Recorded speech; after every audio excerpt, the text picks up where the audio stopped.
నమస్తే దోస్తులు. ఉలవలను కడగడం ఎలా తెలియకపోతే వీడియో లాస్ట్ వరకు చూడండి. ఇవి మా పొలంలో పండిన ఉలవలండి. ఎలా కడగాలో చూసేద్దామా? ఇక లేట్ ఎందుకు? ముందుగా చాట తీసుకొని దానిని చెరగాలి, లేకపోతే అందులో ఉన్న రాళ్ళు ఏమి పోవు. దుమ్ము ధూళి అన్నీ అలానే ఉండిపోతాయి. చూడండి నేను ఎలా చెరుగుతున్నానో. ఫస్ట్ అలా చెరగడం వల్ల రాళ్ళు ముందుకు వచ్చేసాయి, దుమ్ము ఉన్నా కూడా బయటికి వచ్చేస్తుంది. ఆ తర్వాత గిన్నెలు మొత్తం ఒకేసారి కాకుండా కొంచెం కొంచెం వేసుకుంటూ అట్లా చల్లుకుంటూ పోవాలండి. అలా చేయడం వల్ల అందులో ఉన్న దుమ్ము అన్నీ కూడా మంచిగా లేకపోయినా కూడా ముందుకు వచ్చి పడిపోతాయి. అవి చూసేయండి ఒకసారి ఎలా జరుగుతున్నానో. చూడండి ఒకసారి. రాళ్ళు కూడా ఒక్క రాయి కూడా ఉండదండి ఇలా చెరగడం వల్ల. దీనివల్ల మనకి చాలా ఉపయోగం ఉందండి. మన పిల్లలు తింటారు కదా, వాళ్ళకి కూడా హెల్దీ ఫుడ్ పెట్టడమే కదా మనకి కావాల్సింది. వీడియోని ఇంత చిన్నగా చెప్తున్నా అని అనుకోకండి. ఎందుకంటే మనం హెల్తీగా ఉంటేనే కదా మన పిల్లలు కూడా హెల్తీగా ఉండాలని కోరుకుంటున్నాను. నేను అందరికీ ఉపయోగపడే విధంగా చెప్తున్నానండి. అయితే అయిపోయింది. ఇప్పుడైతే ఒక గిన్నెలో తీసుకోవాలి. ఆ తర్వాత నీళ్ళు అన్నీ ఒక గిన్నె, ఒక నీళ్ళు అన్నీ తెచ్చుకోవాలండి. అందులో కొన్ని నీళ్ళు పోసి కొంచెం కొంచెం అట్లా పోసుకుంటూ కడుక్కోవాలండి. అట్లా కడగడం వల్ల రాళ్ళు ఏదైనా ఉంటే, దుమ్ము కూడా ఉంటే ఇదే విధంగా 2-3 సార్లు కడిగితే సరిపోతుందండి. గిన్నెలో ఉన్న నీళ్ళతోనే కడిగేయచ్చు. అలా కడగడం వల్ల మనకి రాళ్ళన్నీ కిందికి వెళ్ళిపోతాయండి. మంచిగా కడగనికి కూడా మంచిగా వస్తుంది.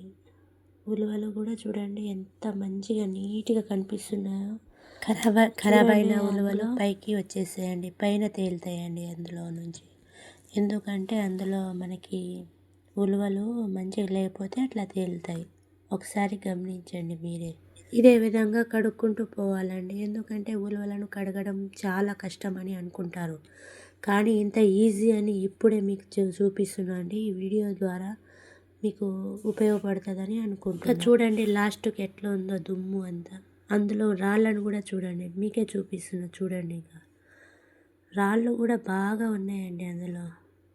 చూడండి పక్కన. ఇలా కడగడం వల్ల ఒక్క రాయి కూడా ఉండదండి. మనం తినేటప్పుడు కూడా రాళ్ళు రావు. మనం తినేటప్పుడు గుగ్గిలు కూడా మంచిగా స్వీట్గా ఉంటాయి. స్వీట్గా చాలా ఇష్టంగా తింటాం మనం గుగ్గిలు కూడా. ఇప్పుడు గుగ్గిలు ఎలా వండాలో చూసేద్దామా? మొత్తం కడగడం అయితే అయిపోయింది. ఇప్పుడైతే గుగ్గిలు ఎలా వండాలో మీరు అది కూడా చూసేయండి. నీట్గా కడగడం అయితే అయిపోయింది. ఇంకా ఎలా వండాలో చూసేద్దాం రండి. ఇంకా చూడండి, మీరే చూడండి కావాలంటే. ఎన్ని రాళ్ళు ఉన్నాయో మీరే చూడండి. అసలు ఇన్ని రాళ్ళు తింటే మనం ఇంకా బతుకుతామా? కిడ్నీలో రాళ్ళు కూడా వచ్చేస్తాయి మనకి. ఇన్ని రాళ్ళు ఉన్నాయో చూడండి మీరే. ఇన్ని రాళ్ళు తింటే మనకే కాకుండా మన పిల్లల హెల్త్ కూడా ఖరాబ్ అవుతుంది. అందుకే చూపిస్తున్నా అండి మీ అందరి కోసం. ఇంత కడగడం అయిపోయినాక అక్కడ నీట్గా క్లీన్గా చేసేయండి. లేకపోతే మన పిల్లలు నడుస్తారు కదా, జారిపడే అవకాశాలు కూడా ముందుగా గ్యాస్ వెలిగించి అందులో 2 లోటాలు అంటే 2 చెంబుల వాటర్ పోసి మనం ఆల్రెడీ కడుక్కొని పెట్టుకున్న ఉలవలను అందులో వేసి కొంచెం ఉప్పు వేయాలండి. ఉప్పు వేయడం వల్ల మనకి టేస్ట్ అనేది బాగా పెరుగుతుంది.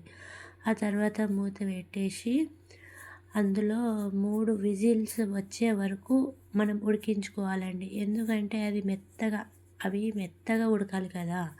మన పిల్లలు మంచిగా తినేటట్టు ఉడకాలి. లేకపోతే మనకి సరిగా ఉడకకపోయినా మనకి టేస్ట్ కూడా ఎక్కువగా ఉండదు. కాబట్టి మంచిగా ఉడికేటట్టు 3 విజిల్ వచ్చే వరకు ఉడికించుకోవాలి. ఆ తర్వాత 3 విజిల్స్ అయిపోయిన తర్వాత కొంచెం గ్యాస్ కూడా ఆఫ్ చేసేయాలి. తర్వాత కింద పెట్టేసి మనం సడన్గా తీసేయొద్దండి. ఎందుకంటే అది పేలే అవకాశాలు ఎక్కువగా ఉన్నాయి. చిన్నగా గాలి పోయినాక తీయాలి. తీసిన తర్వాత చూడండి మీరే ఎట్లా ఉడికిందో. చూడండి మీరే చారు కూడా ఎట్లా ఉందో. గుగ్గిలను చూడండి మీరే, మెత్తగా మంచిగా ఉడికినాయి. చూడండి మీరు కావాలంటే చూడండి. గుగ్గిలనే కాకుండా చారుని కూడా మనం యూజ్ చేసుకోవచ్చు. దాన్ని ఒక గిన్నెలో వంపుకోవాలి. జల్లి ఉన్న గిన్నెలో వంపుకుంటే మనకి గుబ్బీలు పైన ఉండిపోతాయి, చారు ఆ గిన్నెలో వెళ్ళిపోతుందండి. ఆ చారుని కూడా మనం వండుకొని తినవచ్చు. ఉలువ చారని మనం చేసుకోవచ్చండి. మంచిది హెల్త్కి ఇవి తింటే మంచిదండి. నిజంగా నేను చెప్తున్నా కదా, మంచివి హెల్త్ కూడా. పాలింతలు తింటే ఇంకా పాలు కూడా మంచిగా వస్తాయి.